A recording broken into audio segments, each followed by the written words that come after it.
মানুষের হক নষ্ট করেছেন। যুবক ভাইরা 3-4 বন্ধু মিলে চা দোকানে চা খেতে বসেছেন, বাসে উঠেছেন, গায়ে জোর আছে, বাহুতে শক্তি আছে। আমি এই জন্য বলি 4-5 যুবক ছেলে ফেলে যখন চার দোকানে বসে তখন ওই টি বয়কে ডাকার টোন কিন্তু পাল্টে যায়। একা একা গেলে বিড়ালের মতো বলে, মামা 1 কাপ চা হবে? আর 4-5 জন গেলে কি বলে, এবারে চা দে। কথা কানে যায় না?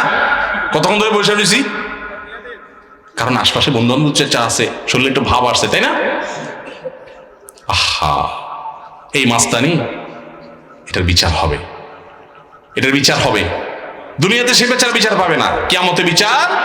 বুড়া বলে আপনি হাজির সাহেব হয়ে গেলেন, মাগার ওই যৌবনকালে যে মাস্তানি করে আসছেন, গুন্ডামি করে আসছেন, তার বিচার আল্লাহ করবেন। So be careful.